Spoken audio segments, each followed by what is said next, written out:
Ouch! Have you ever reached for a doorknob and felt a sudden surprising zap? Or maybe you have slid down a plastic slide and seen your hair stand up. You are not a superhero, and the doorknob is not plugged into a wall.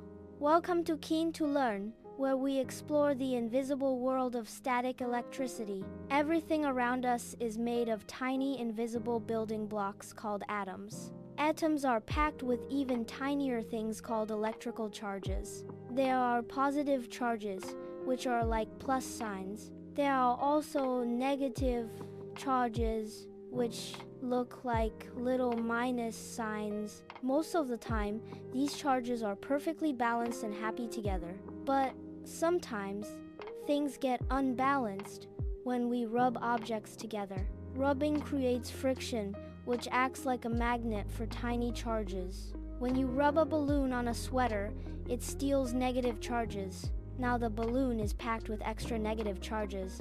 Your hair is left with only positive charges, and opposites attract. Because your hair strands all have the same charge, they push away. That is why your hair flies apart and stands straight up. When you walk across a rug, your shoes collect millions of negative charges. You become loaded with static electricity, looking for an escape route. Metal objects like doorknobs are amazing conductors for electricity. The moment your finger gets clipped by, the charges scream freedom and jump. That sudden leap of charges is the spark you see and feel. Did you know that lightning is just giant static electricity? Inside storm clouds, ice and raindrops rub together to build huge charges. When the charge is too big, it shoots to the ground as lightning. It is exactly the same science as your carpet shock, just much bigger.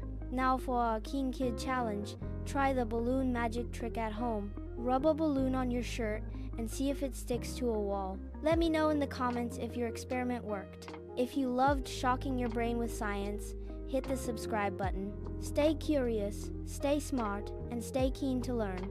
Bye!